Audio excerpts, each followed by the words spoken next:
여러분은 혹시 자신의 신념을 끝까지 지키기 위해 목숨까지 내놓을 수 있겠습니까? 대부분의 사람들은 억울한 상황에 놓이면 살아남기 위해 타협을 선택합니다. 하지만 오늘 이야기할 한 인물은 달랐습니다. 그는 거짓으로 목숨을 구하기보다 진실로 죽음을 선택했습니다. 고대 그리스의 철학자 소크라테스, 그리고 그의 마지막 변론을 기록한 책 플라톤의 소크라테스의 변명입니다. 이 작품은 소설이 아닙니다. 누군가가 지어낸 이야기도 아닙니다. 실제로 존재했던 철학자가 법정에서 자신을 변호하며 남긴 말 그 최후의 기록입니다. 이 책은 한 철학자의 죽음 이야기이면서 동시에 어떻게 살아야 하는가에 대한 가장 치열한 질문이기도 합니다. 기원전 399년 아테네 법정에는 한 노철학자가 서 있었습니다. 당시 그의 나이 약 70세.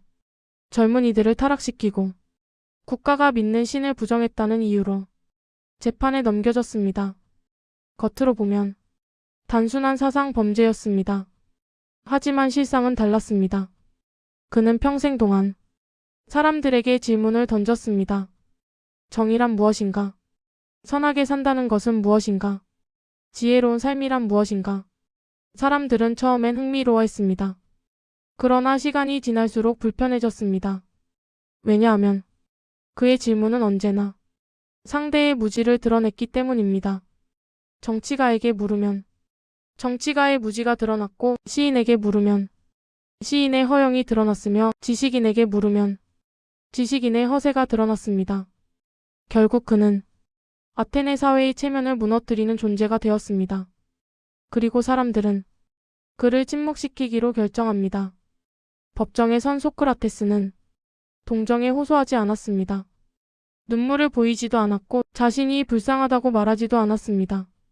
오히려 그는 담담하게 이렇게 말합니다. 나는 지혜롭지 않다.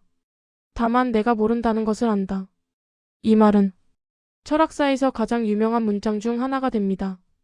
사람들은 자신이 안다고 믿지만 사실은 모르는 경우가 많습니다. 그러나 소크라테스는 자신의 무지를 인정했습니다. 그리고 바로 그 점이 그를 가장 지혜로운 사람으로 만들었다고 말합니다. 그는 신탁 이야기를 꺼냅니다. 델포이 신전에서 소크라테스보다 지혜로운 자는 없다는 신의 계시가 내려졌다는 것입니다. 그는 이 말을 믿지 않았습니다. 그래서 직접 확인하기 위해 아테네에 지혜롭다는 사람들을 찾아다니며 질문을 시작했습니다. 그 결과 깨달은 것은 하나였습니다. 그들은 아는 줄 알지만 모르고 나는 모른다는 것을 안다. 이것이 바로 그의 철학의 출발점이었습니다. 그는 젊은이들을 타락시켰다는 죄목에 대해서도 반박합니다. 나는 돈을 받고 가르치지 않았다. 나는 스스로 질문했고 그들이 스스로 생각하게 했을 뿐이다. 그는 자신을 아테네라는 말에 붙은 등에 비유합니다. 말은 크고 강하지만 때로는 잠들어 버립니다. 그때 등에가 달라붙어 계속 찌르면 말은 다시 깨어납니다. 소크라테스는 말합니다. 나는 아테네를 깨우는 등에다. 그는 국가를 파괴한 것이 아니라 오히려 시민들이 깨어있도록 만들었다는 것입니다. 재판은 길어졌고 결국 배심원 판결이 내려집니다. 유죄. 당시 아테네 법은 피고가 스스로 형벌을 제한할 수 있었습니다. 보통은 추방이나 벌금을 제시합니다. 하지만 소크라테스는 뜻밖의 말을 합니다.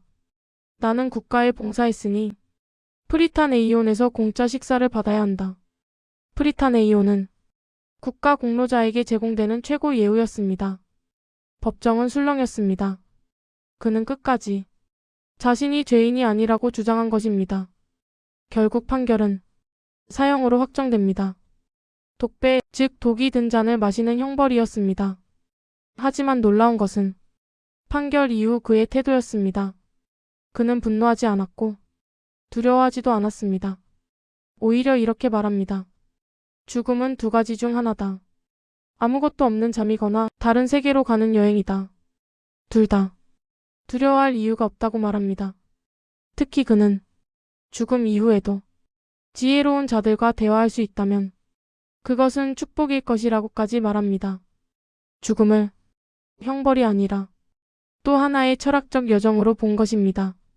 그의 제자들은 탈옥을 준비했습니다. 실제로 도망칠 수 있었습니다. 그러나 그는 거절합니다.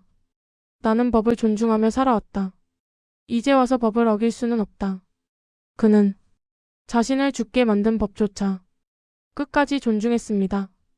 그리고 마지막 순간 독배를 들며 이렇게 말합니다. 크리톤, 우리는 아스클레피오스에게 수탉 한 마리를 빚지고 있네. 잊지 말고 갚아주게. 아스클레피오스는 치유의 신입니다. 이 말의 의미는 죽음이 오히려 영혼의 병을 치유하는 것일 수 있다는 상징적 표현으로 해석됩니다.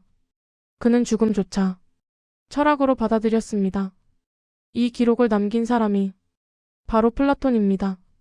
플라톤은 소크라테스의 제자였습니다. 스승의 죽음을 직접 목격했고 그 충격은 평생 그의 철학을 지배합니다. 소크라테스의 변명은 단순한 기록이 아니라 스승을 향한 존경이자 철학적 유산의 보존이었습니다. 플라톤은 이후 이데아론, 국가론 등 서양 철학의 기초를 세우지만 그 중심에는 언제나 소크라테스의 정신이 자리합니다. 이 작품이 우리에게 주는 메시지는 단순하지 않습니다. 첫째, 무지를 아는 것이 지혜의 시작이라는 점입니다. 우리는 나이가 들수록 안다고 생각합니다. 그러나 진짜 성숙은 모른다는 사실을 인정하는 데서 시작됩니다. 둘째, 정의로운 삶은 편안하지 않다는 점입니다. 소크라테스는 진실을 말했기에 죽었습니다. 하지만 거짓으로 살지 않았습니다. 셋째, 죽음보다 두려운 것은 불의한 삶이라는 메시지입니다. 그는 살 수 있었지만 비겁하게 살지 않았습니다. 오늘날 우리는 그처럼 법정에 서지는 않습니다. 하지만 매일 선택의 순간에 섭니다. 진실을 말할 것인가, 침묵할 것인가, 정의를 택할 것인가, 편의를 택할 것인가. 소크라테스는 거창한 영웅이 아니라 질문하는 사람이었습니다. 그리고 그 질문은 지금 우리에게도 이어집니다. 당신은 어떻게 살 것인가? 그는 죽었지만 그의 질문은 죽지 않았습니다. 2400년이 지난 지금도 우리는 그의 말 앞에 서 있습니다. 지혜란 무엇인가? 정의란 무엇인가? 그리고 인간답게 산다는 것은 무엇인가? 소크라테스의 변명은 한 철학자의 최후 진술이 아니라 인류에게 남긴 가장 위대한 삶의 변론입니다.